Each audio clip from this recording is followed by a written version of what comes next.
Querido Padre, te damos muchísimas gracias por el hermoso día que nos diste hoy, porque hiciste salir el sol, Señor, que nos calentó y que nos hizo sentir mejor. Muchas gracias, Padre, por este regalo que nos has dado hoy, porque en tu gran misericordia y bondad, tú siempre velas por nuestro bienestar. Gracias, Padre.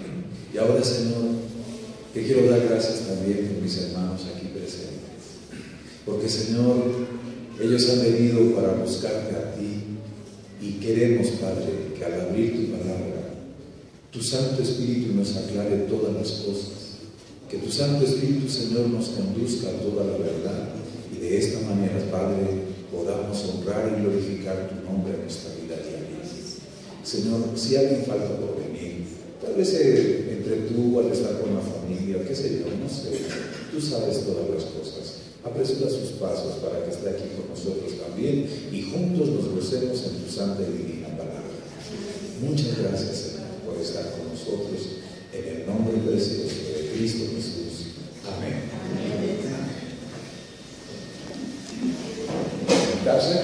Muy buenas noches, hermanos. Qué alegría, qué gusto de vernos esta noche nuevamente. Alabado sea el Señor el que nos permite estar juntos. Esta noche vamos a avanzar ya, ahora sí vamos a entrar con lo que tiene que ver con la purificación del santuario. Esta noche vamos a estudiar el último departamento del santuario, que es donde estaba el arca del pacto, el lugar santísimo. Y entonces ya aquí con esto completamos lo necesario para estudiar y comprender claramente el servicio del santuario. Debemos recordar siempre cuál es nuestra base que estamos estudiando. El libro de Daniel, capítulo 8, versículo 14. Y no me puedo cansar de repetir esto porque no debemos olvidarlo.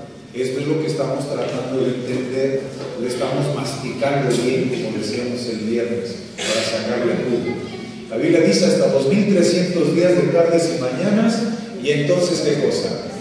El santuario será purificado. Y entonces estudiamos ya que el santuario del que está hablando aquí la Biblia es el santuario celestial, pero que el santuario de la tierra nos ayuda a entender lo que pasaba en el santuario celestial. Y dijimos que había dos clases de servicios en el santuario terrenal, el servicio diario y el servicio anual. Y entonces el servicio diario nos hablaba de varias cosas. Nos habló acerca del bautismo, según estudiamos anoche, y que mediante el bautismo nosotros aceptamos el sacrificio vicario de Cristo Jesús a nuestro favor, haciendo la transferencia de nuestros pecados al Señor y entonces pidiéndole que nos dé arrepentimiento sincero. ¿Para qué? Para que haya un nuevo nacimiento en nuestra vida. Y entonces también dijimos que mediante el bautismo aceptamos depender de Cristo Jesús, aceptamos la dirección de Cristo Jesús en nuestra vida y el poder del Espíritu Santo también. Y también aceptamos la justicia de Cristo Jesús, que eso fue lo que nos enseñó el lugar santo. Ahora, esta noche, y también dijimos acerca de la ruta de la sangre en el servicio diario, que debemos tener siempre presente esto, hermanos. La persona llegaba, el pecador llegaba con su corderito hasta aquí, hasta el altar de bronce, el altar del sacrificio. Ponía sus manos sobre el cordero, confesaba sus faltas sobre el cordero, tomaba el cuchillo y lo degollaba. Y entonces el sacerdote tomaba un poco de la sangre de ese cordero y entraba aquí al lugar santo y ponía un poquito sobre los cuernos del altar del incienso y rociaba un poquito sobre la cortina. Entonces la ruta de la sangre siempre en el servicio diario era hacia adentro. Se iba rociando la sangre yendo hacia adentro. Siempre, esa era la ruta de la sangre. Ahora, cuando hablamos nosotros, algo más tenemos que ver aquí. Entonces, el velo era el que dividía, esta cortina o velo dividía el lugar santo del lugar santísimo.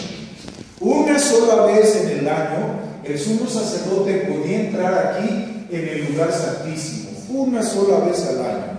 Una sola vez, nada más. Ahora, ¿qué era lo que había en el lugar santísimo? Espero que se pueda desde la casa distinguir bien. Aquí está el lugar santo con el candelabro, la mesa de los panes de la proposición y el altar del incienso. Entonces aquí está la cortina, pero para efectos de que podamos entender, fue recorrida la cortina. porque dentro, atrás de la cortina, detrás del velo, había un solo mueble en el lugar santísimo, que era el arca del pacto. Era el único mueble que había ahí. Se le llamaba el arca del pacto o el arca de la alianza en el lugar santísimo. Ahora, debemos entender un poco más acerca del arca del pacto y nos vamos a quedar esta noche ahí. Vayamos a Éxodo, capítulo 25. Libro de Éxodo, que es el segundo libro de la Biblia. Éxodo, en el capítulo 25, es en la página 93. Éxodo, capítulo 25, versículo 10. Dice así, Éxodo, capítulo 25, versículo 10. El Señor le dio esta orden a Moisés. Dice así: harán también un arca de madera de acacia, de 2 codos y medio de largo, codo y medio de ancho y codo y medio de alto, que serían como 110 por 70 por 70 centímetros. Versículo 11 dice: la cubrirás de oro puro por dentro y por fuera, y le harás una cornisa de oro alrededor. Le fundirás 4 anillos de oro que pondrás a sus 4 esquinas, 2 anillos a un lado y 2 al otro lado. Harás unas varas de madera de acacia que cubrirás de oro, y pasarás las varas por los anillos del arca para transportarla.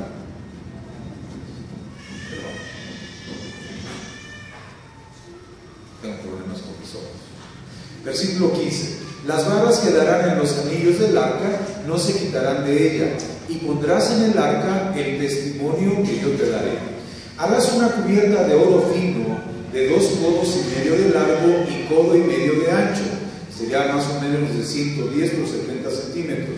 Y harás también 2 querubines de oro labrados a martillo en los 2 extremos de la cubierta.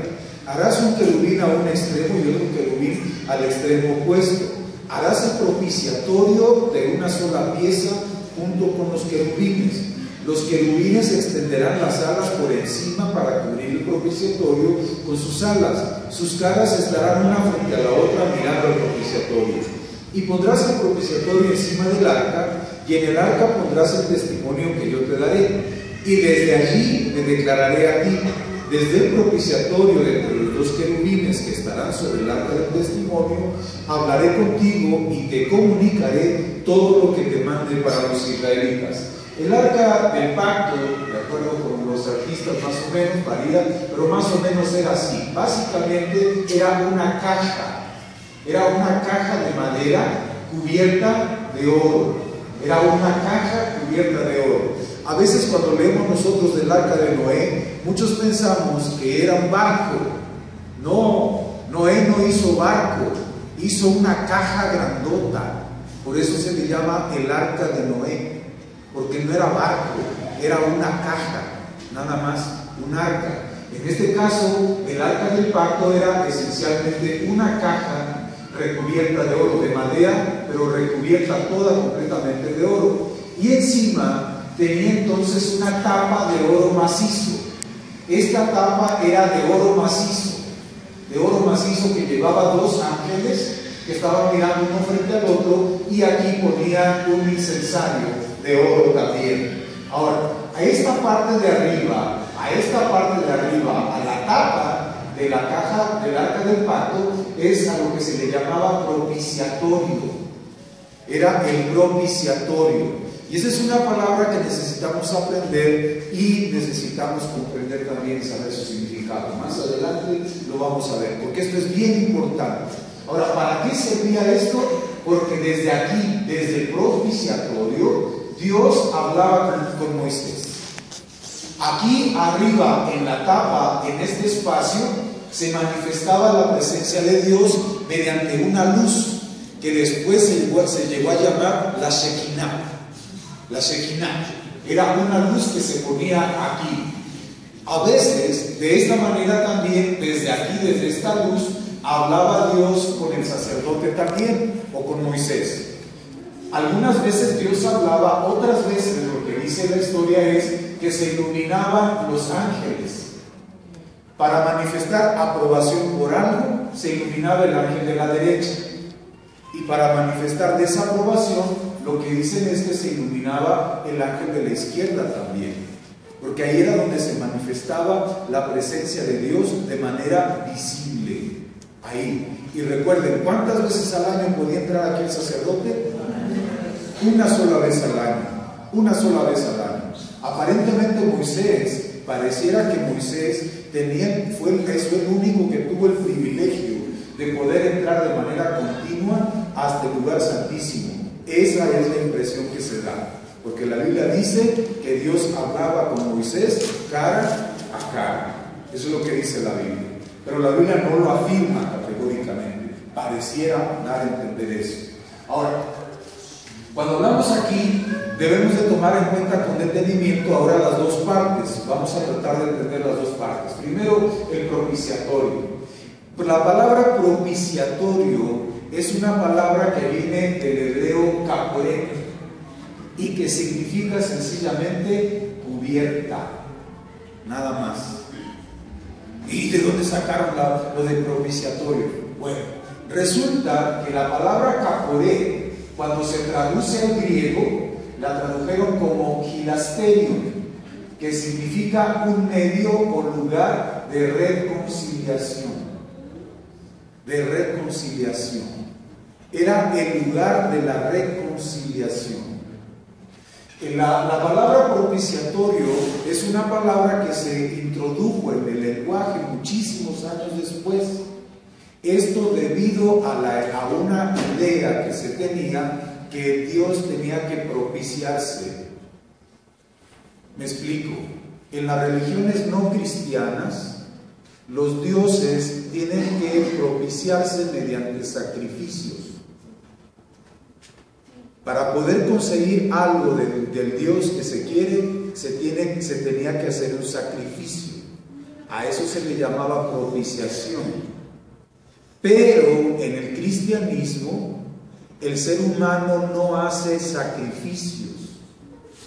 El que hizo el sacrificio, ¿quién fue? Dios mismo. Dios mismo se ofreció en sacrificio. Esa es la diferencia, mis queridos hermanos, entre el cristianismo y las religiones no cristianas. La diferencia es que en el cristianismo Dios es el que se ofrece en sacrificio, pero en las otras religiones no. El ser humano tiene que ofrecer sacrificios para conseguir el favor de Dios. Tiene que hacer sacrificios para conseguir el favor de Dios. Por eso es que se popularizó la palabra propiciatorio. Pero originalmente la palabra significa más bien un medio de ¿qué cosa? De reconciliación. En otras palabras, en el lugar santísimo era donde estaba el medio a través del cual finalmente los seres humanos son reconciliados de manera final y definitiva con Dios. Y quien provee la reconciliación no es el hombre, es Dios mismo, a favor del hombre, que es muy diferente. Ahora, el propiciatorio entonces, ¿qué es lo que representa? Vayamos ahí a 2 de Corintios capítulo 5, por favor. 2 de Corintios, en el capítulo 5. Eso está en el Nuevo Testamento. 2 de Corintios capítulo 5, página 1203. 2 de Corintios capítulo 5, versículo 17 en adelante. Dice así la palabra de Dios. 2 de Corintios capítulo 5, versículo 17. Dice así: si alguno está en Cristo, es una nueva, ¿qué cosa? Creación. Las cosas viejas, ¿qué sucede? Pasado. Y todo ya se ha hecho, ¿qué cosa? Nuevo. Y todo, quiero decirlo así, fíjense bien, déjenme detenerme aquí. Nuestro hermano Leobardo se bautizó anoche, se entregó a Cristo Jesús, y entonces él está en Cristo. Eso significa que él está estrenando. Él está estrenando. ¿Por qué? Porque las cosas viejas, ¿qué? Pasaron. Y ahora el Señor le está dando una nueva vida, haciéndolo nuevo completamente. De eso se trata el bautismo, hermano, de estar en Cristo y de poder estrenar. una nueva vida para gloria del Señor Jesús. ¿Te das cuenta? Versículo 18, a la vuelta. Y todo esto, el hecho de llegar a ser nuevos, proviene de Dios, quien nos reconcilió consigo por medio de Cristo y nos dio el ministerio de la reconciliación. En otras palabras, lo primero es que en Cristo Jesús somos nuevas criaturas, pero también que en Cristo Jesús somos reconciliados ¿con quién? Con Dios. Luego dice, versículo 19, porque Dios estaba en Cristo reconciliando consigo al mundo sin tomar en cuenta el pecado de los hombres, y nos encargó a nosotros la palabra de la reconciliación. La muerte de Cristo Jesús en la cruz y el hecho de que Él es el sacrificio, eso significa que ahora en Cristo Jesús somos reconciliados ¿con quién? Con Dios. Pero ser reconciliado con alguien implica necesariamente una cosa: haber estado peleado con esa persona. Necesariamente. No podemos ser reconciliados, no podemos reconciliarnos con alguien con quien no nos hemos peleado. ¿Eso qué significa? Pues significa, mi querido hermano, que cuando nosotros hemos pecado, nosotros estamos en pleito con Dios. Y quizá por eso algunos ya no vinieron hoy, porque siguen en pleito con Dios. Pero ese es su problema. Ahora yo te estoy hablando a ti, mi hermano, que estás aquí esta noche, que el pecado nos pone en pleito con Dios. Por eso es que Cristo Jesús tuvo que morir en la cruz. Por eso Cristo Jesús es nuestro sacrificio, y es un sacrificio vicario, porque el pecado nos pone en enemistad con Dios. Pero Cristo Jesús murió en la cruz para que nosotros seamos reconciliados ¿con quién? Con Dios. Para que seamos reconciliados con Dios. Luego sigue diciendo así, versículo 20: así somos embajadores en nombre de Cristo, como si Dios rogase por medio de nosotros. Os rogamos en nombre de Cristo, reconciliaos ¿con quién? Con Dios. En Cristo Jesús llegamos a ser embajadores de Dios. ¿Qué quiere decir eso, mi querido hermano?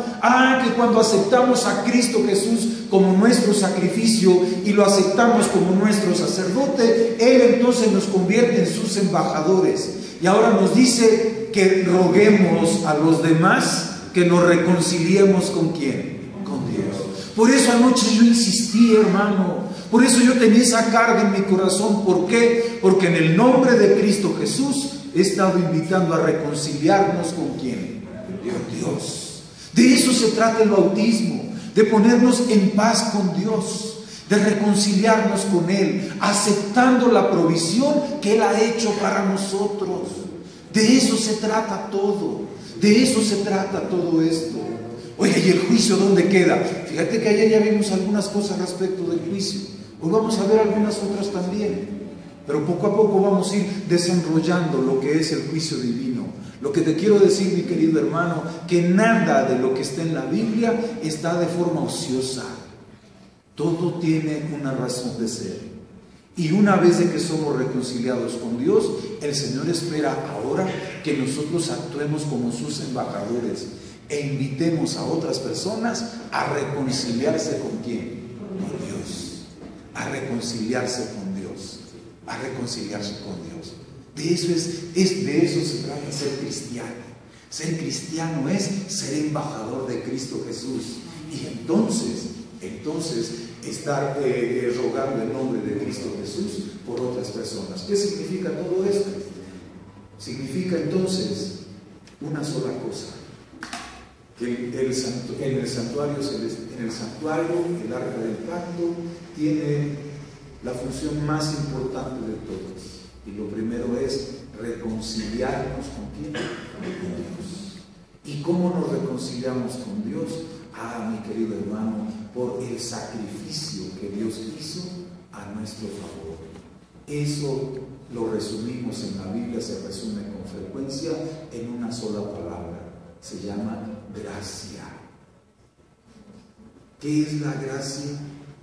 Todo lo que Cristo Jesús hace para que nosotros seamos reconciliados con Dios. Eso es la gracia de Dios. Eso es la gracia de Dios. Entonces, en el lugar santísimo, lo que está ahí es la manifestación de la gracia de Dios. De la gracia de Dios. ¿Y cómo es eso que? Sí, hermano, es que es una gracia de Dios el hecho de que haya dado a su Hijo para morir por nosotros. Es una gracia de Dios el hecho de que Él acepte nuestros pecados. Es una gracia de Dios el hecho de que Él los quite de nuestro corazón. Es por gracia. Es una gracia de Dios el hecho de que Él nos dé arrepentimiento.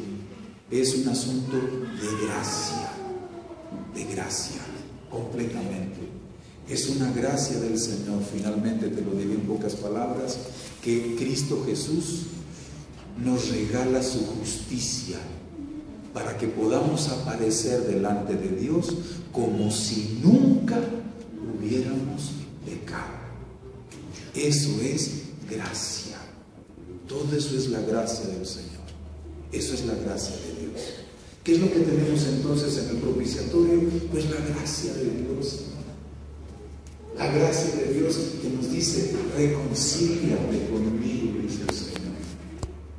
Y lo que se necesita para que nos reconciliemos, dice Dios, ya lo hice yo.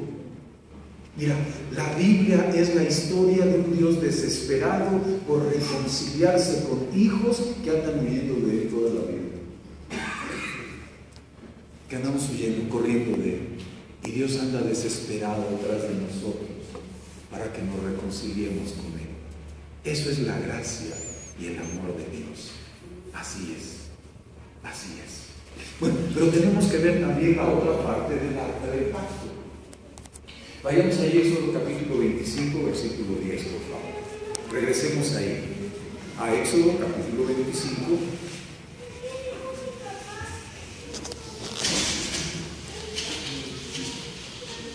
Éxodo, en el capítulo 25, recuerden, es el segundo libro de la Biblia, capítulo 25, diciendo que ya el versículo 10 en adelante, dice así: harán también un arca de madera de acacia, o sea, la caja, el cajón. Harán también un arca de madera de acacia de 2 codos y medio de largo, codo y medio de ancho y codo y medio de alto. La cubrirás de oro puro por dentro y por fuera, y le harás una cornisa de oro alrededor. Le fundirás 4 anillos de oro que pondrás a sus 4 esquinas, 2 anillos a un lado, 2 al otro lado. Harás unas varas de madera de acacia que cubrirás de oro, y pasarás las varas por los anillos del arca para transportarla. Las varas quedarán en los anillos del arca, no se quitarán de ella, y pondrás en el arca el testimonio que yo te daré. Fíjate que el arca estaba vacía, y entonces el Señor le iba a dar un testimonio, que es lo que tenía que poner aquí dentro del arca. ¿Qué es ese testimonio? Vayamos ahí adelante. Éxodo capítulo 31, por favor. Éxodo capítulo 31, versículo 18. Dice así, Éxodo capítulo 31, versículo 18. Cuando el Señor terminó de hablar con Moisés en el monte Sinaí, le dio 2 tablas del testimonio, tablas de piedra escritas con ¿qué cosa? Este testimonio eran 2 tablas que Dios escribió con su propio dedo. Pero ¿qué contenían esas tablas? Vayamos allí a Éxodo capítulo 32 y vamos a leer del versículo 1 en adelante. Dice así: cuando el pueblo vio que Moisés tardaba en descender del monte, se acercaron a Aarón y le dijeron: levántate, haznos un Dios que vaya delante de nosotros, porque a Moisés, que nos sacó de Egipto, no sabemos qué le pasó. Y Aarón les dijo: apartad los aretes que están en las orejas de vuestras esposas y de vuestros hijos e hijas y traedlos. Y entonces el pueblo apartó los aretes de oro que tenían en sus orejas y los trajeron a Aarón. Él los tomó de sus manos, les dio forma con burí e hizo un becerro de fundición. Entonces dijeron: Israel, este es tu Dios que te sacó de Egipto. Al ver esto, Aarón edificó un altar delante del becerro y pregonó: mañana será fiesta del Señor. Al día siguiente madrugaron y ofrecieron holocausto y ofrendas de paz, y el pueblo se sentó a comer y beber. Después se levantaron a divertirse. Y entonces el Señor dijo a Moisés: anda, desciende, porque tu pueblo que sacaste de Egipto se ha corrompido. Pronto se han apartado del camino que les mandé, se han hecho un becerro de fundición, lo han adorado, le han ofrecido sacrificios y han dicho: Israel, este es tu Dios que te sacó de Egipto. Dijo más el Señor a Moisés: he visto que este pueblo es muy terco. Ahora pues déjame que se encienda mi ira en ellos y los consuma, y haré de ti una gran nación.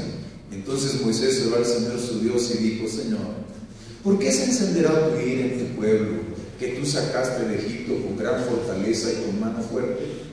¿Por qué han de decir los egipcios: para mal los sacó, para matarlos en los montes y raerlos de la tierra?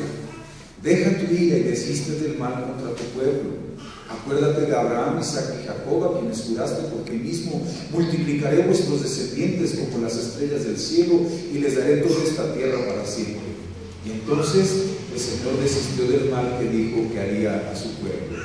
Volvió Moisés y descendió del monte, trayendo en su mano las 2 tablas del testimonio, las tablas escritas de ambos lados de una y otra cara. Las tablas eran obra de Dios, y la escritura era escritura de Dios grabada sobre las tablas.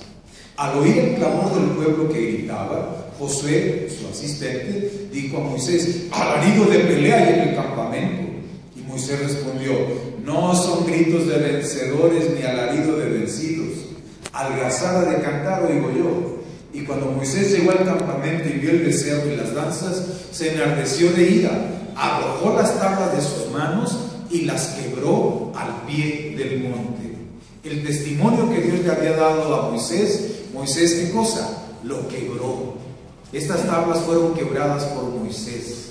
¿Y por qué fueron quebradas por Moisés? Porque el pueblo estaba en una situación terrible. Se habían hecho otro Dios y lo estaban adorando a la manera de aquel tiempo, que era mediante una orgía, en pocas palabras. Entonces, ¿qué decían estas tablas? Bueno, veamos lo que dice las Sagradas Escrituras. Éxodo capítulo 34. Y de aquí vamos a leer algunas porciones para entonces ir abreviando. Capítulo 34, versículos del 1 al 4 primero. Dice así: el Señor dijo a Moisés, después que había quebrado aquellas tablas de piedra: alisa 2 tablas de piedra como las primeras, y escribiré sobre ellas las palabras que estaban en las primeras tablas que quebraste. El Señor le pide, después de que el pueblo es perdonado, el Señor le pide a Moisés que prepare otras 2 tablas, porque va a volver a escribir en ellas.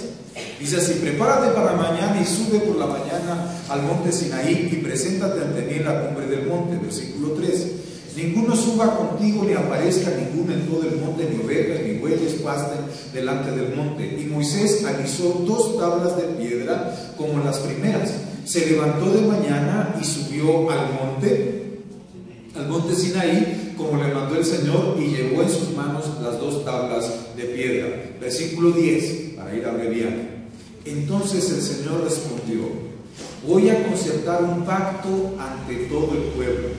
Haré maravillas nunca hechas en toda la tierra, en ninguna nación.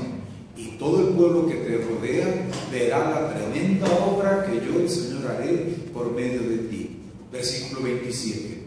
El Señor dijo a Moisés, le da toda una serie de instrucciones el Señor ahí, entre el versículo 10 y el 27, y entonces el Señor le dice a Moisés: escribe estas palabras, conforme a estas palabras hice el pacto contigo y con Israel. Aquí hay algo que Moisés escribe, pero hay algo que Dios escribe. Versículo 28.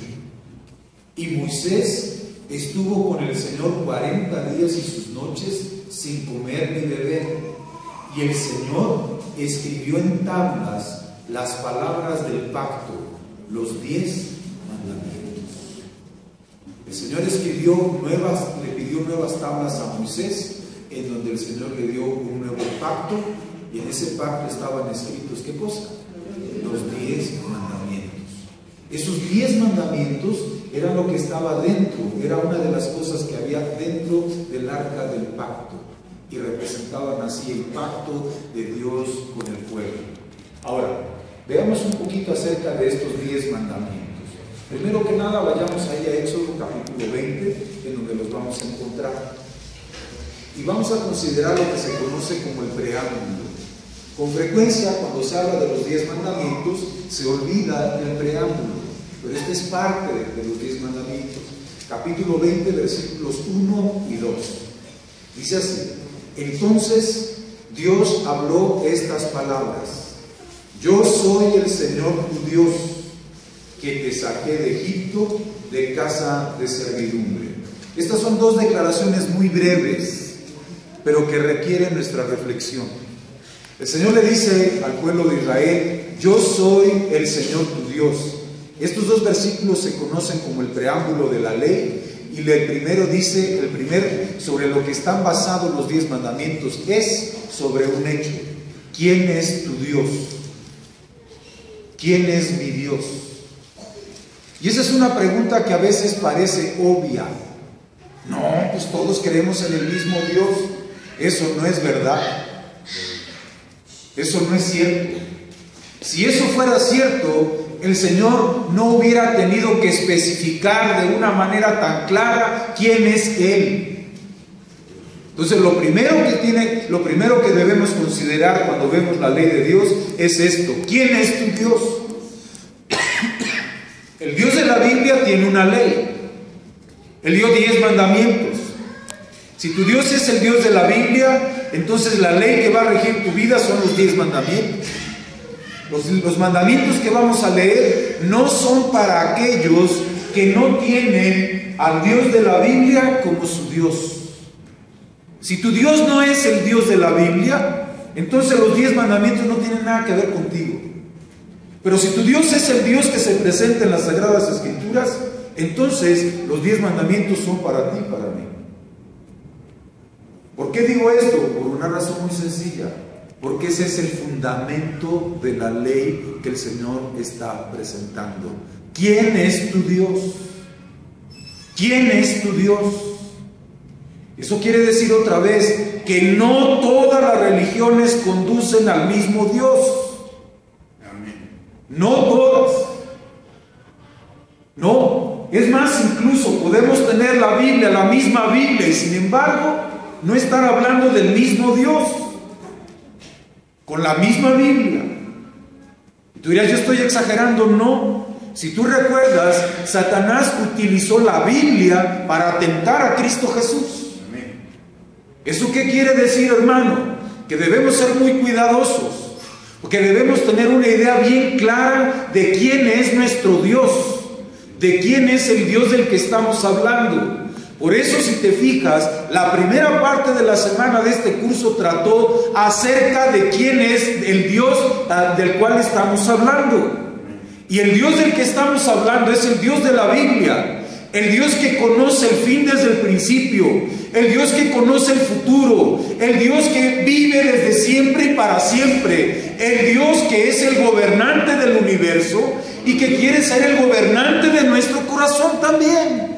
El Dios que un día le dijo a Daniel: ¿sabes qué? Voy a hacer un juicio, voy a hacer un juicio.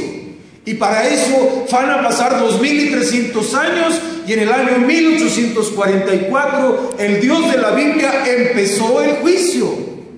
Y lo que estamos estudiando tiene que ver con este Dios. Tiene que ver con este Dios, con el Dios que hace juicio, con el Dios que es el omnipotente, el todopoderoso. Por eso la pregunta importante, mi querido hermano, de aquí en adelante es que tengamos bien claro quién es nuestro Dios. ¿Quién es tu Dios? Porque el Dios de las Sagradas Escrituras, Él dio 10 mandamientos. Pero ¿sabes algo más, hermano? El preámbulo también dice así, volvamos a leer, versículo 2. Dice así: yo soy el Señor tu Dios, que te saqué de Egipto, de casa de servidumbre. En pocas palabras, el Dios del que estamos hablando es del Dios que saca de la esclavitud, que libera de la esclavitud. Y tú dirás: pero yo nunca he estado en Egipto. No, pero si has estado esclavo por el pecado, y la esclavitud con el pecado nos pone en rebeldía contra Dios. Y entonces, ¿qué es lo que hace Cristo Jesús para librarnos del pecado? Pues mediante su sacrificio somos librados del pecado. Para eso murió Cristo Jesús en la cruz. Por eso hemos dedicado tanto tiempo a hablar del sacrificio. Por eso te he estado insistiendo en el sacrificio, que es un sacrificio vicario para que lleguemos a ser nuevas criaturas en Cristo Jesús, libres de la esclavitud del pecado. Los mandamientos que vamos a leer enseguida, hermano, entonces requieren, primero que nada, de una decisión que debemos tomar. ¿Quién es mi Dios? Por eso anoche yo insistía con una decisión acerca del bautismo, porque eso define quién es tu Dios. ¿Quién es tu Dios? ¿Quién es mi Dios? Mis ideas, mis gustos, mis planes, mis necesidades. Entonces tú eres tu propio Dios. ¿Qué es lo más importante en la vida? Eso es lo que define quién es tu Dios. ¿Qué es lo que más te cuenta para ti en la vida? Ese es tu Dios. Por eso yo te dije la otra noche, cuando te hablé de Cristo Jesús como el pan de vida, que no se trata de creer en Cristo nada más. Se trata de sentir una necesidad de Cristo Jesús como de la comida. Que me siento tan dependiente de Él como dependo de la comida para vivir. De eso se trata tener un Dios. Tener un Dios no se trata nada más de decir yo creo. No. Se trata de permitirle que gobierne mi vida. Y si Dios va a gobernar tu vida, entonces quiere decir que Él es el que va a poner las leyes que van a regir tu vida. ¿Qué leyes rigen tu vida? ¿Cuáles son las leyes que rigen tu vida? Porque eso define quién es tu Dios. Si tu Dios es el Dios de la Biblia, entonces el Dios de la Biblia, Él puso sus leyes también. Él puso sus leyes. ¿Y cuáles son sus leyes? Capítulo 20, versículo 3 en adelante. Estos son los mandamientos del Señor. El primer mandamiento dice: no tendrás otros dioses fuera de mí.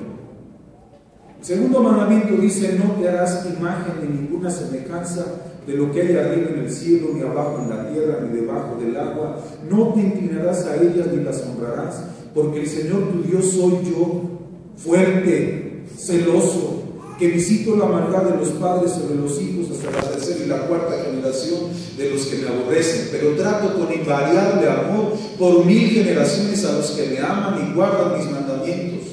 No tomarás el nombre del Señor tu Dios en vano, porque el Señor no dará por inocente al que tome su nombre en vano.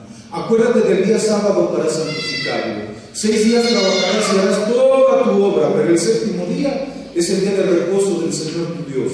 No hagas ningún trabajo en él, ni tú, ni tu hijo, ni tu hija, ni tu siervo, ni tu criada, ni tu bestia, ni tu extranjero que está dentro de tus puertas. Porque en 6 días el Señor hizo el cielo, la tierra y el mar y todo lo que contienen, y reposó en el séptimo día. Por eso el Señor bendijo el sábado y lo santificó. Y estos son los primeros 4 mandamientos de la ley de Dios. Primero es muy claro: no tendrás otros dioses delante de mí. El Dios de la Biblia pide exclusividad. Y aquí déjame decirte algo, hermano, que hoy en día nosotros no sabemos tener un Dios. Hoy en día hay tantos dioses en este mundo que no sabemos tener un Dios. No pierdas Éxodo, por favor, y te voy a explicar qué es lo que dijo Cristo Jesús al respecto y qué es lo que significa tener un Dios. Vayamos ahí, por favor, a San Mateo, al capítulo 23. San Mateo, en el capítulo 23.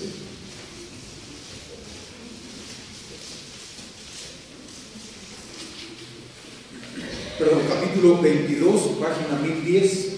San Mateo, capítulo 22, versículo 34, página 1010. Dice así: cuando los fariseos, San Mateo, capítulo 22, versículo 34, página 1010. Dice así. Versículo 34. Cuando los fariseos oyeron que había cerrado la boca a los saduceos, se juntaron a una, y uno de ellos, intérprete de la ley, por tentarlo, le preguntó: Maestro, ¿cuál es el mayor mandamiento de la ley? Y Jesús respondió: amarás al Señor tu Dios con todo tu corazón, con toda tu alma y toda tu mente. Este es el primero y el mayor mandamiento. Y hoy en día, tristemente, mucha gente piensa que como Cristo Jesús dijo que amar a Dios es el mayor mandamiento, ya no necesitamos estos 10. Lo que pasa es una cosa, que no sabemos tener un Dios. Lo que el Señor está diciendo aquí es que tener un Dios es aquello que amamos con toda nuestra mente, con todas nuestras fuerzas. Nuestro Dios es aquello que amamos. Ese es el problema. Y el problema hoy en día es que nosotros tenemos una idea del amor muy vaga, no definida ni precisa. Es muy vaga, muy sentimental. Y ahí tiene las canciones en donde de repente, ¿para qué quiero ir al cielo si la gloria eres tú? ¿Y eso qué significa, mi querido hermano? Solamente significa una cosa, que el sentimiento que tiene ese individuo por aquella dama es más grande que lo que puede sentir por Dios mismo. Por lo tanto, esa dama es su Dios. Es su Dios. ¿Quién es tu Dios? Primero que nada, mi querido hermano, lo que constituye la parte principal de tus afectos, de tu amor y de tu cariño. Lo que es el objeto del amor y del cariño, eso es un Dios. Eso es un Dios. Cuando el Señor no es lo primero, cuando no dedicamos para el Señor, lo primeramente que nada, nuestro afecto y nuestro cariño para Él, estamos teniendo otro Dios. Eso es lo que significa el primer mandamiento: no tendrás otros dioses delante de mí. No podemos amar a nadie más ni igual que al Señor. A nadie, absolutamente, es lo que dice el Señor. Eso es lo que significa el mandato de Cristo Jesús. Por si fuera poco, ¿sabes algo? Que Cristo Jesús no estaba diciendo nada nuevo. Que esto ya se lo habían dicho al pueblo de Israel en el Antiguo Testamento. Vayamos allá a Deuteronomio capítulo 6, por favor.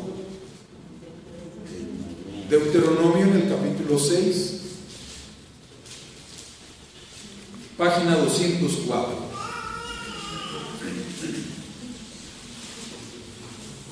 Deuteronomio capítulo 6, versículos 4 y 5. Dice así: escucha, Israel, página 204. Deuteronomio capítulo 6, versículos 4 y 5. Dice así: escucha, Israel, el Señor nuestro Dios, el Señor es uno solo. Y amarás al Señor tu Dios con todo tu corazón, con toda tu alma y con todo tu poder. ¿Jesús estaba diciendo algo nuevo? No, era algo que el pueblo de Israel supo desde el mismo principio. El pueblo de Israel sabía que tener un solo Dios, y lo que Dios pedía era que Él es el único que merece los afectos más profundos y más grandes del ser humano. Tener un Dios, eso es lo que significa, hermano.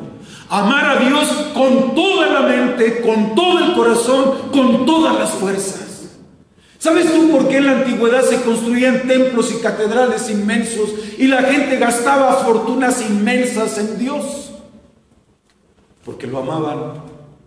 ¿Y sabes tú por qué hoy en día se gasta más en la casa propia que en el templo de Dios? Porque tu casa es tu Dios, es otro Dios.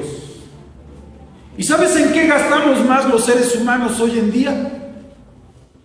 ¿Quieres saber en qué se gasta más? En transporte. Si tienes carro, en el carro y en la gasolina. Y si te fijas, hermano, lo que duele quedarse sin carro. El carro se ha convertido en un Dios. Lo llegamos a amar. Lo llegamos a amar. Y esas cosas que llegamos a amar por encima de Dios, esas son nuestros dioses. Déjame explicártelo así, hermano. Tienes una tentación que no puedes resistir. No puedes resistir las tentaciones sexuales. ¿Quieres saber por qué? Porque el sexo se ha convertido en tu Dios. Eso es todo. El sexo se convierte en Dios. Y el diablo hoy en día, mi querido hermano, nos ha llenado el mundo de una cantidad inmensa de dioses, de ídolos. Que lo diría así de otra manera, pues. ¿Por qué los chamacos quieren ser como el Chicharito y no como Jesucristo? Que ese es su Dios. Que ese es su Dios. ¿Cómo quién quiere ser? ¿A quién amas? Por eso incluso a estos muchachos deportistas y cantantes, hoy en día hay una gran celebración de cantantes y todo eso, y la gente va y se les llama los ídolos de la juventud. Y si solamente fueran de la juventud, tal vez no habría gran problema, porque resulta que de muchos adultos también. Por eso yo te dije desde el principio, estos mandamientos son para aquellos que han hecho del Dios de la Biblia su Dios. Y Él dice, no tendrás ¿qué cosa? Dioses ajenos delante de mí. No tendrás otros dioses. No puedes amar a nada. Nada puede competir con el amor de Dios en la vida de un cristiano genuino. Primero es Cristo, después Cristo y al último Cristo Jesús. Eso significa tener un Dios. Pero el segundo mandamiento dice algo curioso. Dice así sencillamente, no te hagas imágenes, no te hagas representaciones de Dios. Volvamos ahí a Éxodo capítulo 20, porque esto nos va a ayudar muchísimo. Éxodo capítulo 20, versículo 4, página 88. Dice así, no te harás imagen, ni ninguna semejanza de lo que hay arriba en el cielo, ni abajo en la tierra, ni debajo del agua. No está diciendo el Señor que no puedes tener fotografías ni nada de eso. Lo que está diciendo el Señor es esto, versículo 5. No te inclinarás a ellas, ni las honrarás. Porque el Señor tu Dios soy yo, fuerte, celoso, que visito la maldad de los padres sobre los hijos hasta la tercera y la cuarta generación de los que me aborrecen.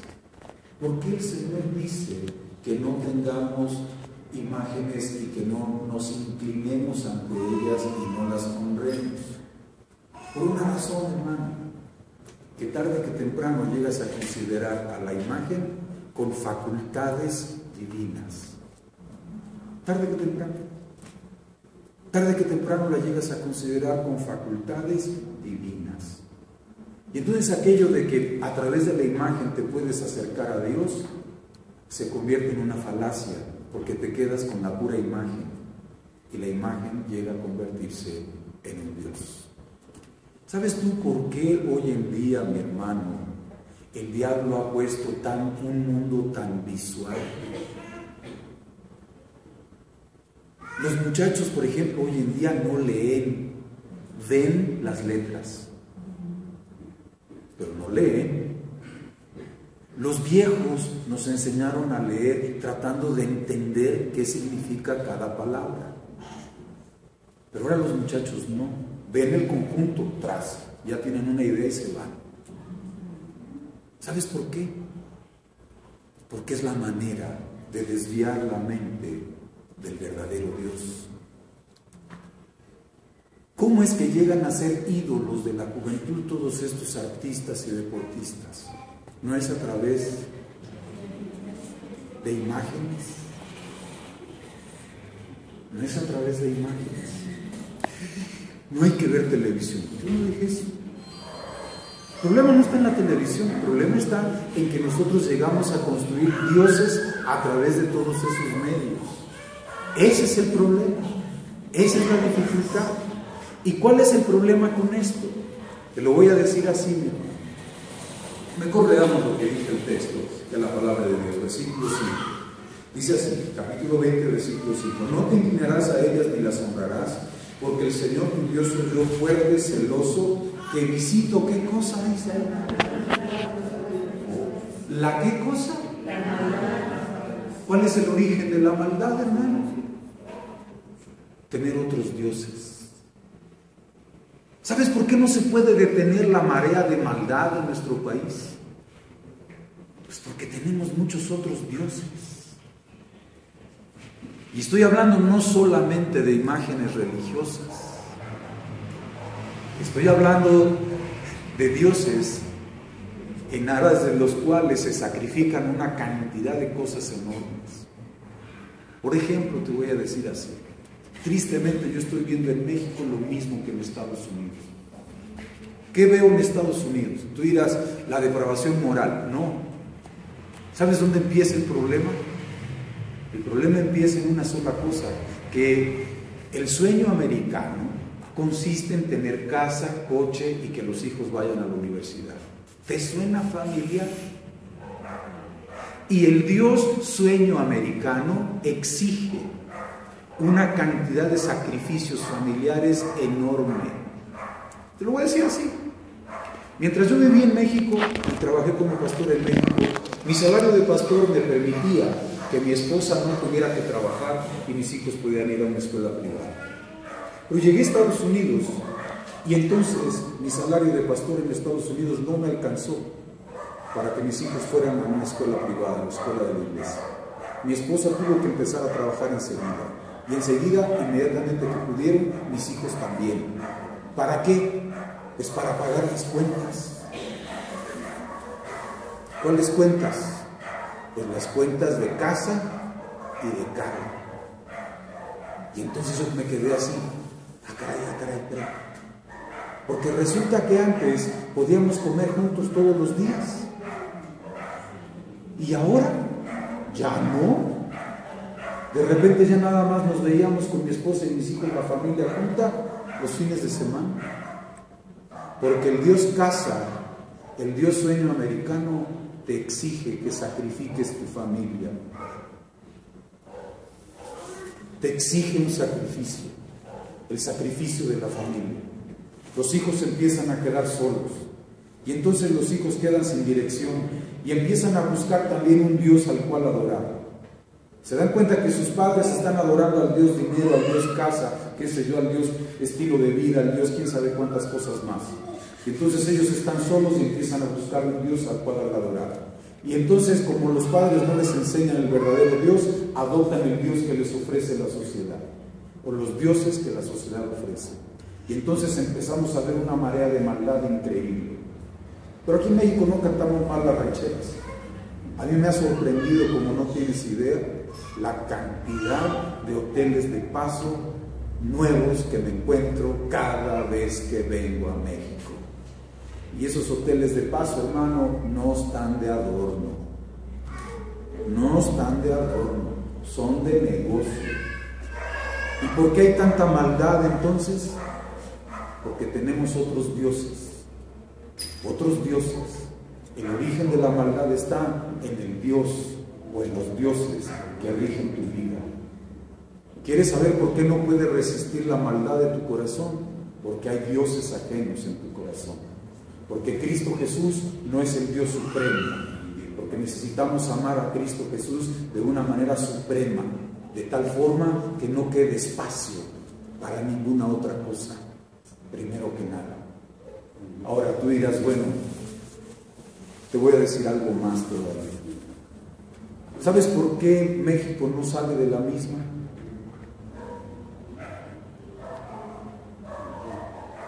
De acuerdo con un sociólogo llamado Carlo Coche, mexicano, él escribió un libro en donde él explica por qué los países protestantes son más ricos que los países católicos. ¿Por qué? Pues por los dioses. ¿Y por qué los países protestantes se están echando a perder más rápido o tan rápido como los países católicos? Porque ahora también los países protestantes tienen muchos otros dioses. Te lo diría así, hermano. Si tu Dios lo tienes que cargar, ¿quién te va a cargar a ti? O sea, ¿qué va a pasar? Porque la idea que tengamos de Dios es la idea más alta, más sublime, es el objetivo más elevado, es el ideal más sublime al que podemos aspirar. Pero si tu ideal de Dios lo tienes que cargar, pues ¿cuándo vas a salir de lo mismo? No se puede. No se puede. Por eso dijo el Señor: no tendrás otros dioses delante de mí, y no te hagas imágenes ni te inclines ante ellas. No hagas eso. ¿Por qué? Porque lo que va a ocurrir es que va a empezar la maldad en tu corazón, y entonces no vas a poder detenerle. Va a venir corrupción y más corrupción y más corrupción y más corrupción, y no vas a salir de lo mismo. Pero porque el origen de todo está en el Dios al que nosotros servimos, en el Dios al que nosotros amamos. Por eso te digo otra vez, estos 10 mandamientos son para aquellos que han hecho del Dios de la Biblia su Dios único, su Dios único. El tercer mandamiento dice así: no tomarás el nombre de Dios en vano. Eso significa respeto por el Señor, no jugar con las cosas de Dios. Significa tratar con respeto todo lo que tiene que ver con el Señor. Y el cuarto mandamiento dice así sencillamente: acuérdate de guardar el sábado. ¿Y sabes por qué el Señor aparta un día? Por una sola razón, hermano: porque es Dios. Una vez alguien me dijo: ¿por qué al Señor se le ocurrió que el sábado era el día que había que descansar? Pues qué sé yo. Él es Dios. Él manda. Él nos creó. Él es el que dice qué día tenemos que guardar. Ah, no, pero es que yo no puedo porque en el trabajo, porque esto. Ah, está bien. Si tú quieres guardar otro día por la razón que tú quieras, entonces tú tienes otro Dios. Pero el Dios de la Biblia lo que nos pide, ¿qué cosa es? Guarda el sábado. Es el día que pidió Él. ¿Qué quieren que haga? No dijo ni domingo, ni lunes, ni martes, ni jueves. Dijo sábado. ¿Y qué vamos a hacer? Pues todo depende de quién es tu Dios. Todo depende de eso. Te lo voy a decir de otra manera, hermano. Pensando en el amor de Dios y lo que significa amar a Dios por encima de todas las cosas. Yo te voy a hacer una pregunta, fíjate bien. Si tú le dices a tu esposa que la amas con todo tu corazón, pero la ves cada mes, ¿qué va a pensar ella? Ay, las damas ya sonríen. Que ese amor es qué cosa. Pues quién sabe. ¿Por qué, hermano? Por una razón: porque cuando hay amor, lo que quiere uno es estar con la persona amada. Eso es lo que uno desea. Una vez alguien me dijo: es que yo le dedico todos los días al Señor. ¿De veras? Revisa tu horario, escribe cuánto tiempo le dedicas en un día de la semana al Señor. Ponlo por escrito. Y vas a ver que no es cierto, que nos hacemos tontos, que es bien poquitito. Por eso el Señor, sabiendo eso, Él dijo: apártenme un día para mí, que sea la muestra del amor que ustedes me tienen a mí. Por decirles algo, hermanos, en mi vida, hay un día que yo no puedo faltar en la casa por ninguna razón: el 18 de agosto. ¿Por qué? Las damas ya saben. Es el aniversario, sí señor. Es el aniversario de bodas. Si ese día yo no estoy en la casa, ¿qué va a entender mi esposa? ¿Que la amo o que no la amo? Que quién sabe. ¿Quién sabe cómo ande la cosa? Por eso es de que Dios, hermano, la manifestación de amor requiere tiempo. La expresión del amor requiere tiempo. No se puede de otra manera. Por eso el Señor dijo: si me amas, apártame un día a la semana, dedicado completamente para mí, donde no vas a hacer el trabajo cotidiano, lo que no pudiste hacer en la semana, no vas a ir de compras ni nada de eso, sino es un día que me lo estás dedicando a mí, dice el Señor, que es para Dios, no para nosotros, no para ponernos al día con lo que tenemos pendiente. No, el sábado es un día dedicado enteramente a Dios, por amor a Dios, como una expresión del amor que sentimos en nuestro corazón por el Señor. De eso se trata la ley de Dios, son expresiones de amor. La segunda parte de la ley, vayamos allí, capítulo 20, Éxodo capítulo 20, versículo 12. Dice así el quinto mandamiento: honra a tu padre y a tu madre para que tus días se alarguen en la tierra que el Señor tu Dios te da. No matarás, no cometerás adulterio, no hurtarás, no hablarás contra tu prójimo falso testimonio, no codiciarás la casa de tu prójimo, no codiciarás la esposa de tu prójimo, ni su siervo, ni su criada, ni su buey, ni su asno, ni cosa alguna de tu prójimo. Y otra vez, hermano, déjame decirte así, como dijo Jesús, Cristo Jesús resumió este asunto. Vayamos allá a San Mateo capítulo 22 otra vez. No pierdan Éxodo 20, vamos a San Mateo capítulo 22.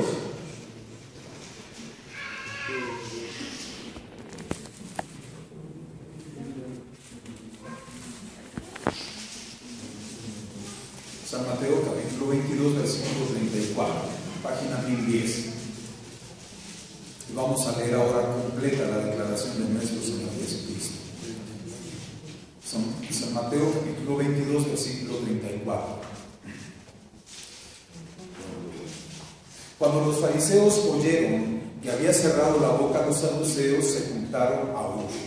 Y uno de ellos, intérprete de la ley, por tentarlo, le preguntó: Maestro, ¿cuál es el mayor mandamiento de la ley? Y Jesús respondió: amarás al Señor tu Dios con todo tu corazón, con toda tu mente con toda tu alma y toda tu mente. Este es el primero y el mayor mandamiento. Y el segundo es semejante a este: amarás a tu prójimo como a ti mismo. Y otra vez, ¿saben algo, hermanos? Cristo Jesús no estaba enseñando nada nuevo. Esto ya se le había enseñado al pueblo de Israel en el Antiguo Testamento. Vayamos ahí, por favor, a Levítico capítulo 19 y lo vamos a encontrar. Levítico es el tercer libro de la Biblia, así que está al principio. Levítico capítulo 19.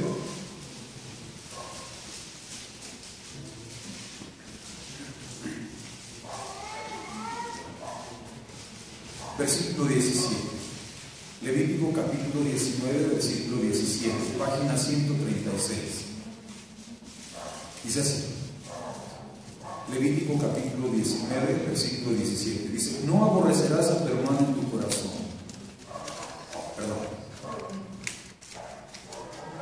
Razona con tu prójimo para no participar de su pecado. Versículo 18.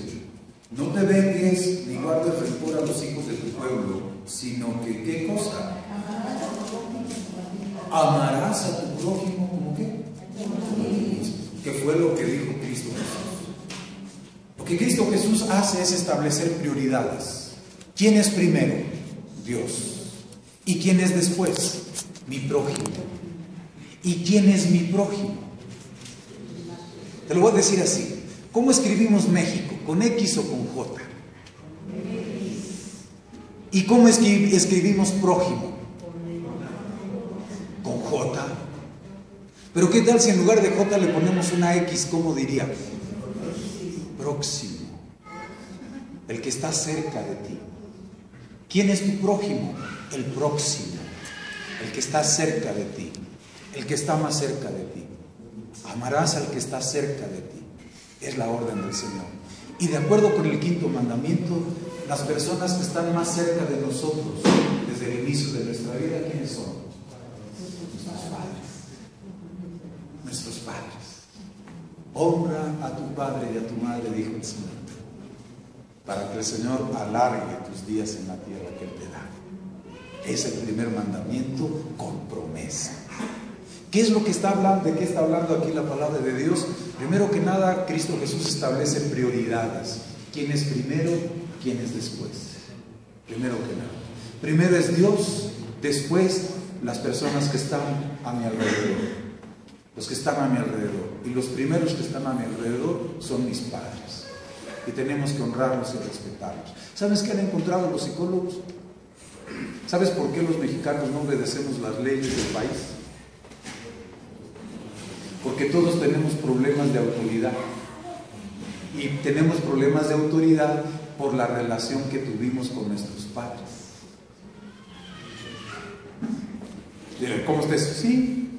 Lo que pasa es que habemos muchos papás que somos muy imperfectos y no supimos tratar a nuestros hijos. Como no supimos tratar a nuestros hijos les cuesta trabajo honrarlos y respetarlos. Y entonces estos hijos un día se van a convertir en papás también. Pero como no supieron estos hijos honrar a sus papás, entonces ellos no saben cómo lograr la honra y el respeto de sus hijos. Y sigue la cadena, hasta que ahora tenemos un país entero que no sabe respetar las leyes. Que no sabe respetar las leyes. Esa es la causa de todo el problema. Ese es todo el problema. ¿Cómo se soluciona? Mi querido hermano, mi querida hermana, todos somos hijos en algún momento de nuestra vida. Si tienes a tus padres, hónralos y respétalos. Que tienen un montón de defectos, pues sí, pero ¿qué vas a hacer? Son tus papás. Hónralos y respétalos. Eso no quiere decir que entonces el hijo debe tolerar todos los abusos que el papá hace. No, señor, son dos cosas diferentes.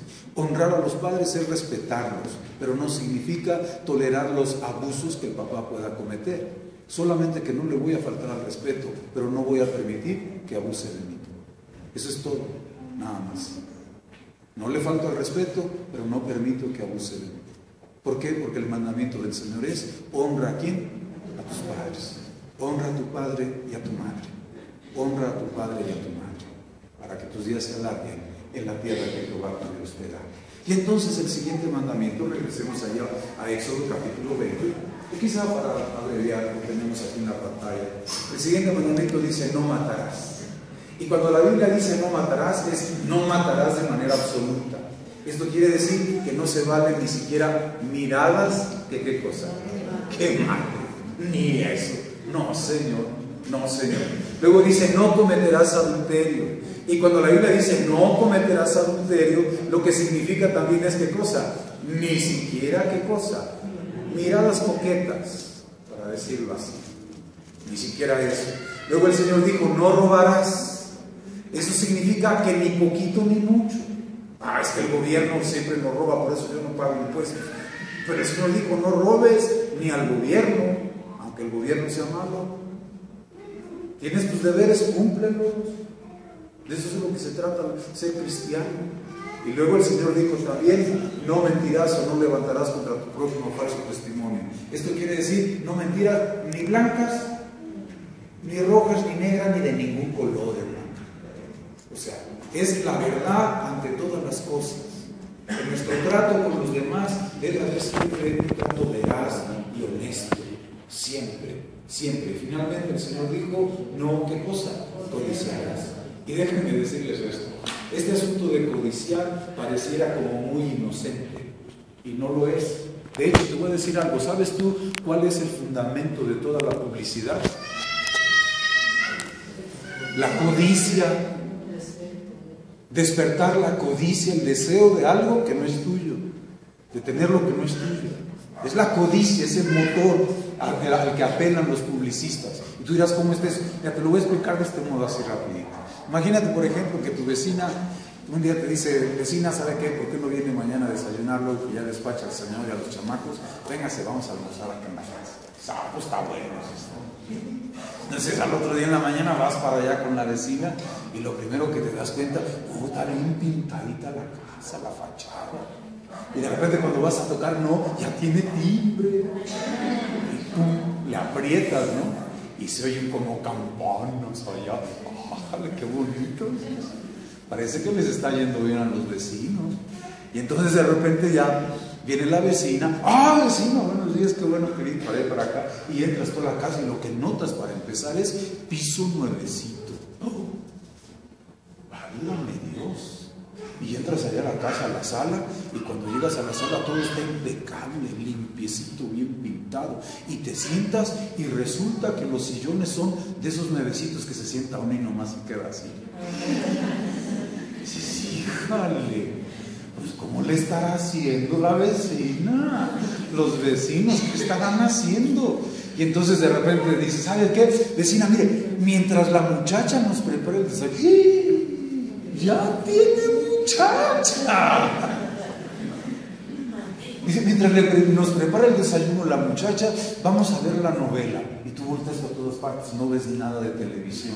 Entonces sacas su control, aprieta, pi, se abren las cortinitas, pantallota de estas de plasma así gigante, ¡ay, jale! Y cuando la prenden, ¡no, qué colores! ¡Válgame Dios!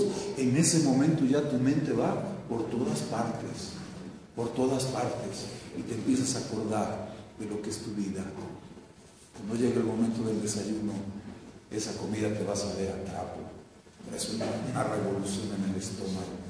Regresas a tu casa y entonces cuando llegas allá, lo primero que te encuentras son las manos pintadas de tus hijos en la pared, las paredes todas sucias, las puertas medio cayéndose, rechinando, y entras a ese mismo piso, y cuando llegas a la sala, es la misma sala de cuando se casaron.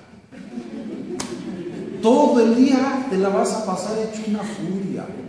Cuando llegue el hombre por la noche en la casa, cuando llega por la tarde, ¿qué va a suceder? Vas a estar que no te calienta ni el sol. Mira nada más, tantísimos años, trabaje, no pasamos de lo mismo. Mira ahí los sillones, ya se les abrieron los resortes, y quién sabe cuántos reclamos más y todo lo demás. Pero todo, ¿por qué, mi querida hermana? Porque se despertó, ¿qué cosa? La codicia, y hace un tremendo lío en la casa. Y por más amor y cariño que haya en la pareja, ¿qué va a suceder? No van a poder detener el pleito, no lo van a poder detener. Y muchos pleitos tienen su origen en cosas así. ¿Qué es lo que le quiero decir, mi querido hermano? Primero que nada, que estos mandamientos son para aquellos que han aceptado al Dios de la Biblia como su Dios. Primero que nada. Segundo, que estos mandatos que el Señor puso aquí no son asuntos arbitrarios ni que estén en contra nuestra. Son asuntos que el Señor los puso para nuestro propio bienestar. Para nuestro propio bienestar. Para nuestro bienestar en nuestra relación con Dios y en nuestra relación con las personas que nos rodean. Por eso es que Cristo Jesús dijo así respecto de la ley. Vayamos ahí por favor a San Mateo capítulo 5, versículo 17. San Mateo capítulo 5, versículo 17.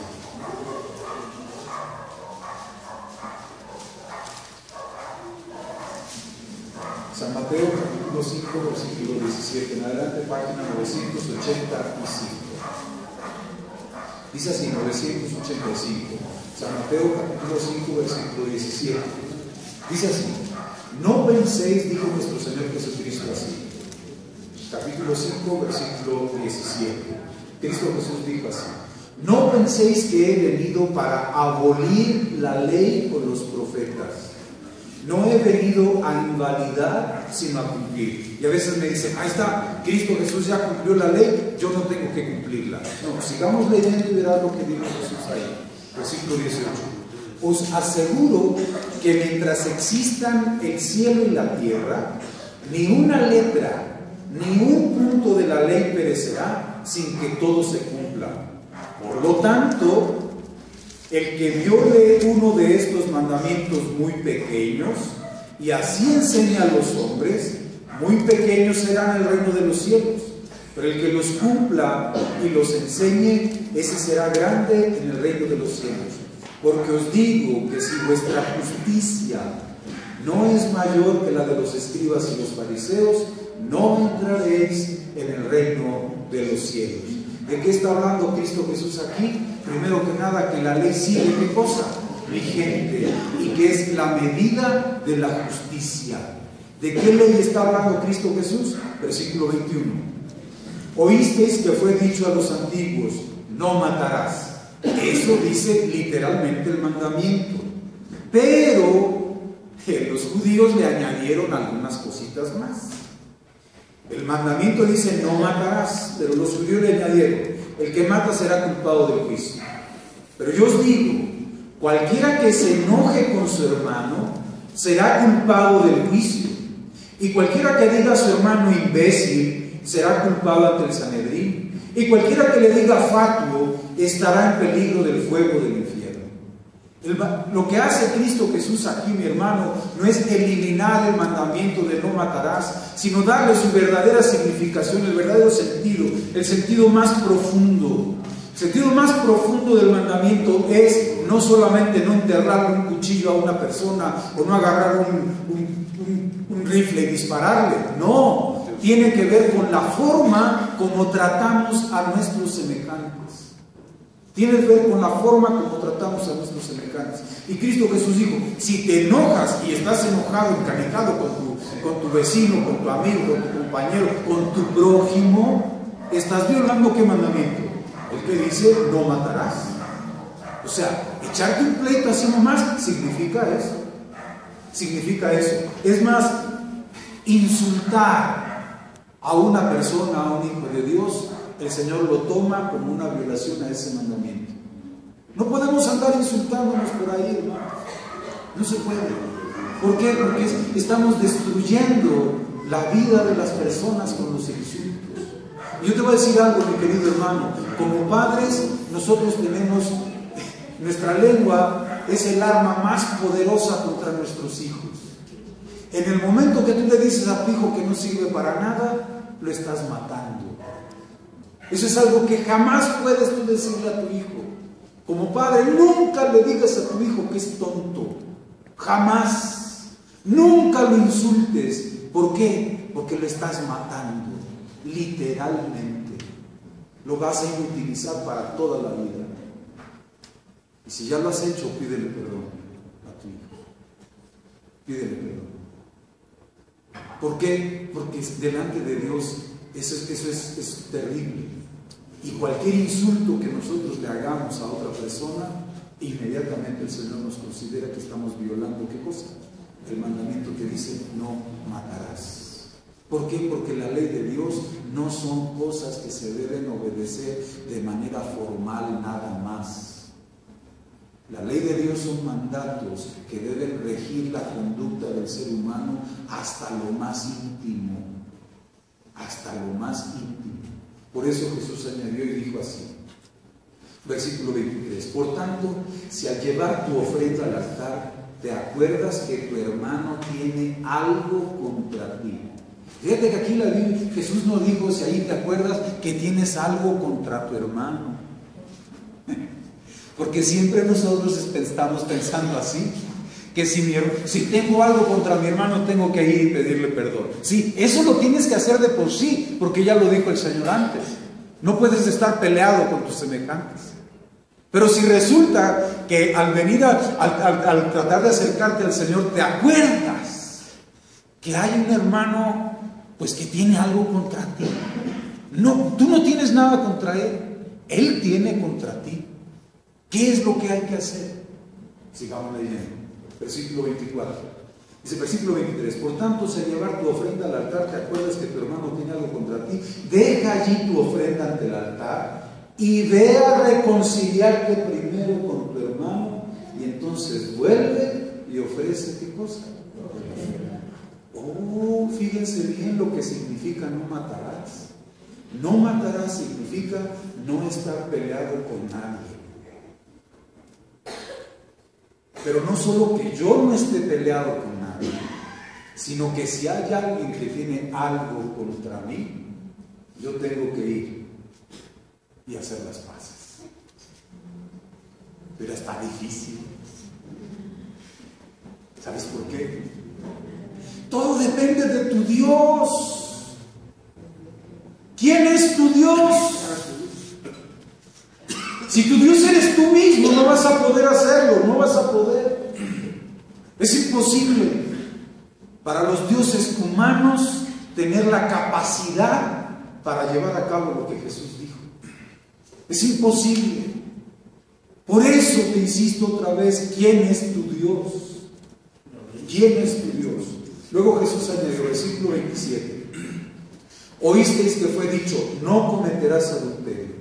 Pero yo os digo, el que mira a una mujer para codiciarla, ya adulteró con ella en su corazón. Ver lo que decíamos, incluso miradas. Y luego Jesús añadió algo que de repente a algunos les puede parecer muy pesado, pero lo voy a decir así. Y voy a detenerme en esto porque creo que es necesario. Jesús añadió y dijo así, versículo 29, por tanto, si tu ojo derecho te es ocasión de caer, sácalo y échalo de ti. Es mejor que pierdas uno de tus miembros, sino que todo tu cuerpo sea echado al infierno. Y si tu mano derecha te es ocasión de caer, córtala y échala de ti. Es mejor que pierdas uno de tus miembros y no que todo tu cuerpo sea echado en el infierno. Lo que Cristo Jesús está haciendo es dar un sentido muy profundo a la ley de Dios. Y en este caso, cuando Él habla de asuntos sexuales, Él dice así: si tu ojo te es ocasión de caer, sácalo. ¿Qué quiere decir? ¿Que entonces debiéramos ser todos ciegos? No, lo que quiere decir primero que nada es que debes tomar una decisión bien firme, determinante, que ¿sabes qué? No voy a ver pornografía, se acabó. Ya, no más. Se acabó. Dios mío, yo no quiero, pero sé que no puedo, pero tú eres el Dios Todopoderoso. Así que por favor, ayúdame porque no lo voy a hacer. Una determinación bien firme. Que si de repente, Señor, mira, sabes que soy coqueta, Dios mío, pero no quiero seguir siendo coqueta, nunca más. Quiero ser una mujer decente y honesta en todas mis cosas. Así, una decisión firme. Oiga, pero ¿a poco se puede vivir así? Pues depende de quién es tu Dios. Si tu Dios eres tú mismo, entonces no vas a poder resistir los impulsos de tu cuerpo. No los vas a poder resistir. Por eso, primero que nada, Cristo Jesús tiene que ser tu Dios. Y cuando Cristo Jesús es nuestro Dios, Él nos dio las leyes a través de las cuales tenemos que vivir. Él nos las da y Él nos da el poder del Espíritu Santo para poder cumplirlas. Porque sin eso no se puede. Sin eso no se puede. Ahora, tú me dirás entonces a estas alturas, pastor, entonces, ¿qué hago? Primero que nada, hermano, ¿quién es tu Dios? De eso hemos estado hablando en la semana. Tienes que sacar los ojos de ti mismo para ponerlos en tu Dios, en Cristo Jesús, en el Todopoderoso, en el que conoce el fin desde el principio, en el omnisapiente que sabe todas las cosas. Tienes que dejar de pensar en ti mismo para pensar en tu Dios, en cómo es tu Dios. ¿Sabes una cosa, hermano? Yo tengo un pleito grande hoy con los psicólogos, porque ellos a fuerzas quieren que el ser humano se mire a sí mismo. ¿Y sabes qué es lo que han conseguido? Pues lo que vemos. No se mejora nada. Seguimos en la misma. Con todo respeto para los psicólogos, yo creo que hay psicólogos que aplican las técnicas de manera adecuada. Yo fui atendido por uno así, porque estuve enfermo, tuve que ver al psicólogo, y ¿saben una cosa? Yo le pedí al psicólogo, por favor, no trabaje en contra de mi fe, sino con mi fe, porque yo creo en Dios. Y creo que hay un Dios que es el creador de todas las cosas y me formó. Así que por favor no me ataque ahí. Más bien use ese concepto para ayudarme a salir de mi situación. Y fue como salí de una depresión, hermanos, que me tuvo tirado por cerca de 2 años. Y ahí fue donde aprendí quién es mi Dios. Porque a final de cuentas, mi Dios fue el que me sacó de donde yo estaba. El psicólogo utilizó los recursos de mi Dios para ayudarme a salir de la situación en la que me encontraba. De eso te estoy hablando, hermano. ¿Sabes tú lo que significa estar postrado por más de 2 años con depresión? Eso significa que no me movía. Estaba tirado ahí nomás, sin moverme. Y nadie me podía sacar de ahí. Hasta que un psicólogo un día empezó a trabajar con mi Dios. Tomó la Biblia y me empezó a hablar de Dios. Y entonces poco a poco empecé a salir. Yo ya no podía hablar con nadie, no podía pronunciar palabras con frecuencia. Y ahora, mi querido hermano, mi Dios me puso a predicarte. ¿Te das cuenta? De eso te estoy hablando. De eso te estoy hablando, no de algo que yo no viva. Y no estoy presumiendo, solo te estoy dando mi testimonio de que cuando te digo que el Dios de la Biblia es real, es real. Cuando te digo que es poderoso, es poderoso. Cuando te digo que lo que Él requiere de nosotros es una decisión nada más, es todo lo que Él quiere. Una decisión firme de nuestra parte, y entonces Él empieza a actuar, transformando nuestra vida, haciéndola nueva, diferente, dándonos una nueva vida. De eso es de lo que se trata, ser cristiano, hermano, finalmente. Déjame hacerte un resumen acerca del arca, de lo que hemos visto hasta aquí, para que no se nos olvide. Primero, el arca tenía dos partes. La parte de arriba llamada propiciatorio, la parte de abajo que se llamaba arca, que era esencialmente una caja recubierta con oro, en donde estaban los 10 mandamientos, las tablas de la ley, esencialmente. Allí estaba. Pero entonces, ¿qué representa cada una de estas cosas? Primero que nada, el propiciatorio representa la reconciliación por la gracia de Cristo Jesús. La reconciliación en Cristo Jesús. Y entonces en el arca nosotros encontramos otro elemento: la justicia. Porque tenemos un Dios que es justo, por eso estableció leyes, porque Él es justo. Pero es verdad, también el propiciatorio nos habla de la gracia de Dios, pero también el arca nos habla de qué cosa, de la ley de Dios. En el arca, mi querido hermano, se juntan la gracia y la ley. En el arca se junta la reconciliación y la justicia. ¿Y sabes cuál es la palabra que las junta? Hay una palabra. Vayamos allá a Romanos capítulo 3, por favor. Romanos en el capítulo 3.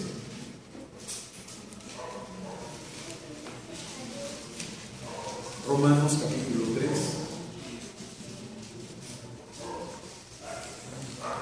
Y vamos a leer el versículo 9 en adelante.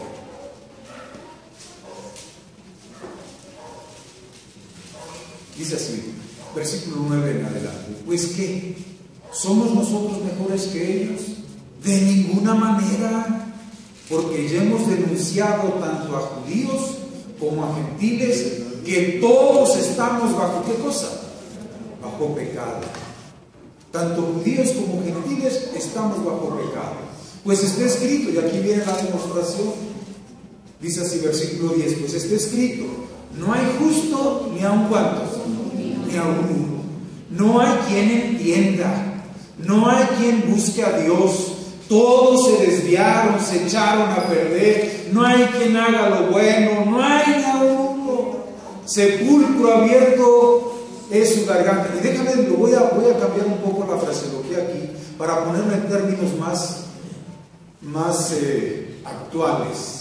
Dice así, pues este es versículo 10, pues está escrito: no hay justo ni aun quien uno. No hay quien entienda, no hay quien busque a Dios.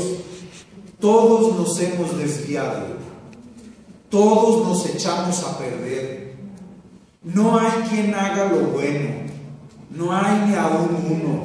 Sepulcro abierto es nuestra garganta, con nuestras lenguas urdimos engaños. Veneno de áspides hay en nuestros labios. Nuestra boca está llena de maldición y amargura. Nuestros pies se apresuran a derramar sangre. Quebranto y desventura hay en nuestros caminos, y no conocemos camino de paz, y no hemos respetado a Dios. Luego dice así: pero sabemos que todo lo que dice la ley, lo dicen los que están bajo la ley, para que toda boca se cierre y todo el mundo sienta su culpa ante Dios. Y sabes una cosa, hermano, esto es lo que nos hace sentir la ley, nuestra culpa. Nos damos cuenta al mirar la ley de nuestra culpa, de nuestra verdadera condición. Para eso es la ley. Luego dice así: porque por las obras de la ley ninguno será justificado ante él, ya que por la ley solo se conoce qué cosa. ¿Para qué sirve la ley? No, la ley no te va a salvar, pero sí te va a condenar. Ese es el problema. Entonces, por guardar la ley, no llegamos a justificarnos. porque no podemos. Por eso dice así enseguida, versículo 21. Pero ahora, aparte de toda ley, la justicia de Dios se ha manifestado respaldada por la ley y los profetas. La justicia de Dios por medio de ¿quién? De Jesucristo, por la fe. ¿Por la fe en quién? En Cristo Jesús, para todos los que creen en Él, porque no hay diferencia, por cuanto todos pecamos y carecemos de la gloria de Dios, pero somos justificados gratuitamente por su gracia, mediante la redención realizada por Cristo Jesús, a quien Dios puso como el sacrificio expiatorio por la fe en su sangre, para demostrar su justicia, al haber pasado por alto en su paciencia los pecados pasados. Y fíjate cómo aquí las Sagradas Escrituras van uniendo las palabras gracia, justicia, ley, reconciliación, propiciación, sacrificio, todas las palabras que hemos estado usando durante esta semana que pasó. De eso se trata, hermano. Luego sigamos leyendo y fíjate cómo dice así. Dice así, versículo 25. A quien Dios puso como el sacrificio expiatorio. Mañana estudiaremos la palabra expiación. No te lo pierdas. A quien Dios puso como el sacrificio expiatorio por la fe en su sangre, para demostrar su justicia, al haber pasado por alto en su paciencia los pecados pasados, con el fin de mostrar su justicia en este tiempo, para ser a la vez el justo y el que justifica al que tiene fe ¿en quién? En Cristo Jesús. Fíjate bien que aquí el justo, ¿quién es? El Señor Jesús. No es el hombre. Los seres humanos llegamos a ser justos por una sola palabra, que es la que une aquí justicia con reconciliación, gracia con ley, y la palabra es fe. Es la fe. La fe es lo que une la justicia con la gracia, la ley y la misericordia. La fe, mi querido hermano, es lo que nos da el poder para obedecer la ley de Dios y vivir una vida justa, pero no por tus esfuerzos, sino por la fe en quién, en Cristo Jesús. La ley de Dios, ¿cómo se va a guardar entonces? ¿Por mis propios esfuerzos? No, es por la fe en Cristo Jesús. Por eso te dije, todo depende de quién es tu Dios. Porque si tu Dios es Cristo Jesús, es el Dios que tiene el poder para que podamos nosotros guardar sus mandamientos y sus leyes. De eso se trata, hermano. Eso es lo que significa todo esto. Luego sigue diciendo así, versículo 27. ¿Dónde pues está la jactancia? O sea, ¿de qué podemos presumir los seres humanos? ¿De qué podemos presumir?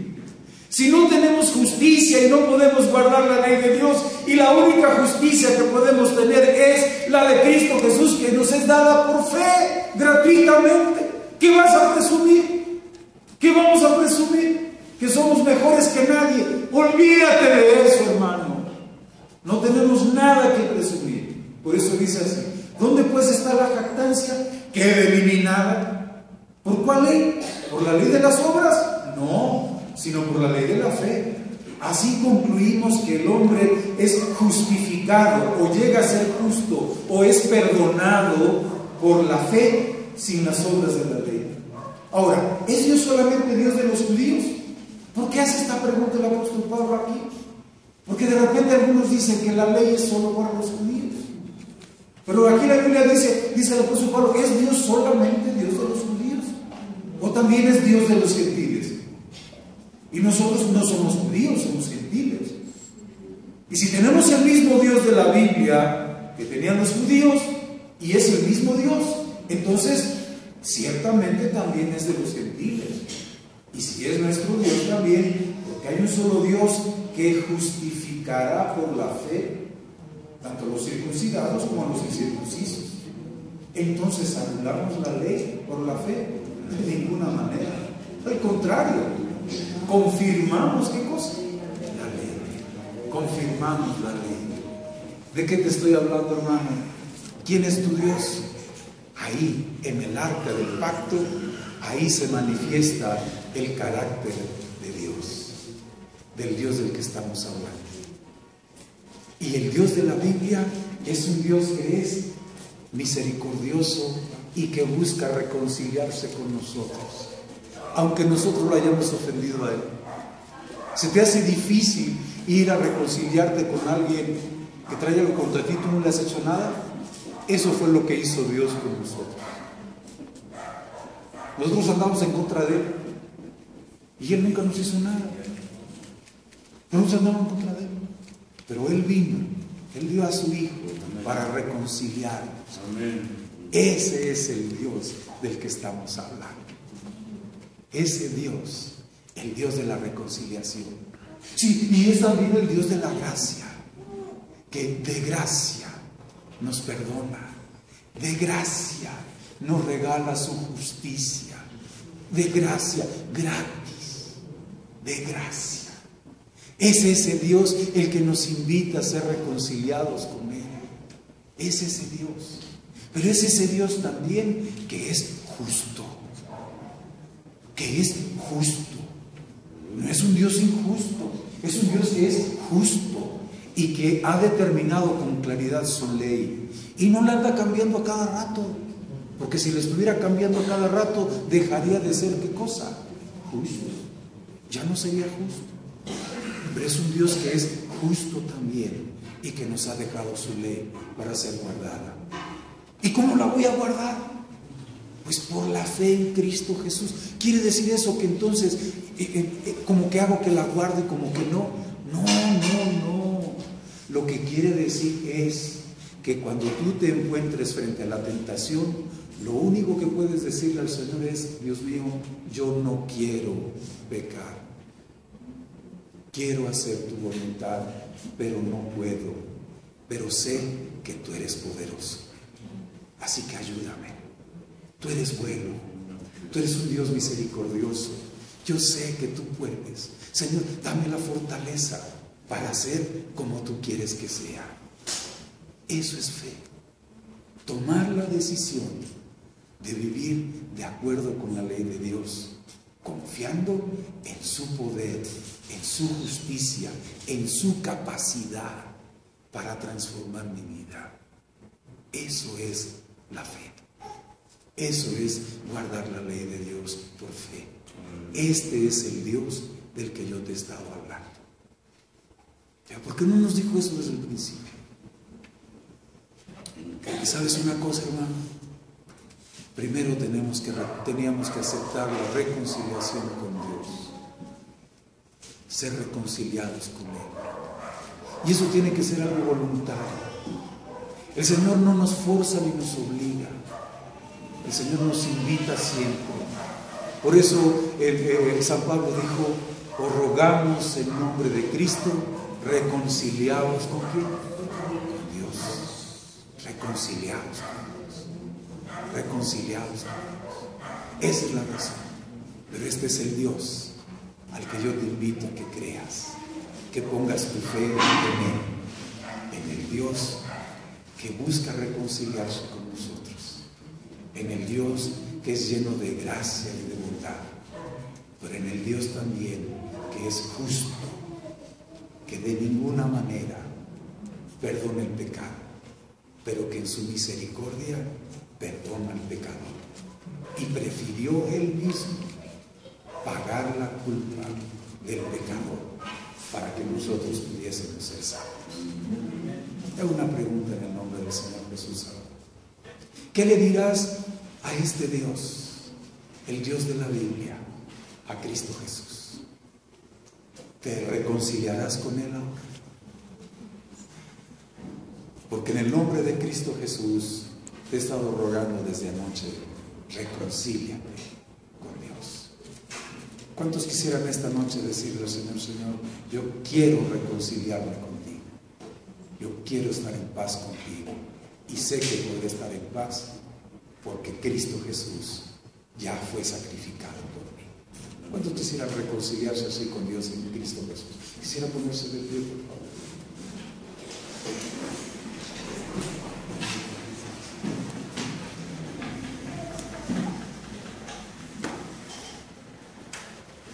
Pero ahora déjame decirte algo más. Es reconciliación y justicia y ley. Reconciliación y gracia, justicia y ley. Van juntas. Si en verdad quieres reconciliarte con Dios, entonces es necesario tomar la decisión de guardar la ley de Dios. Y nota lo que digo. No es prometer al Señor que vamos a guardar su ley, porque nuestras promesas no sirven para nada. No se trata de prometerle a Dios, hermano. ¿Qué le podamos prometer que le cumplamos al Señor? Nada. Nada. Es más bien decidir guardar sus mandamientos. Es lo único que podemos hacer. Tomar la decisión de guardar sus mandamientos. Oiga, pero es difícil. Sí, pero pon tu fe en Cristo Jesús. Pon tu fe en el Dios de la Biblia, el que conoce el fin desde el principio, el que es el Todopoderoso, el que creó los cielos y la tierra, y el que te amó tanto que dio a su propio Hijo en sacrificio para que nosotros seamos reconciliados con Él. Es guardar la ley de Dios por la fe en Cristo Jesús, poniendo nuestra fe en Él, no en nosotros mismos, no en lo que tú puedes hacer, porque tú y yo ya sabemos lo que podemos hacer, puras maldades. No podemos hacer cosa buena, pero sí podemos tomar una decisión esta noche, la decisión de guardar la ley de Dios, poniendo nuestra fe y confianza en el Dios de la Biblia, el Dios Todopoderoso. ¿Qué le dirás al Señor esta noche? ¿Tomarás la decisión de guardar sus mandamientos? ¿Por qué has tomado la decisión de reconciliarte con Él? Ahora es tomar la decisión de guardar sus mandamientos por la fe en Cristo Jesús. Hay alguien aquí que esta noche siente su corazón y ha tomado esta decisión de guardar los mandamientos de Dios. Entonces yo quiero invitarte a que vengas aquí al frente junto conmigo para que le digamos al Señor, presentemos al Señor nuestra decisión de guardar sus mandamientos. No es una promesa, es una decisión. Solo lo podemos decidir, no lo prometas. Solo toma la decisión ahora. ¿Quisieras venir en el nombre de Cristo Jesús? Por fe en Cristo Jesús. Guardar los mandamientos por la fe en Cristo Jesús nuestro Señor. Ven ahora, Señor.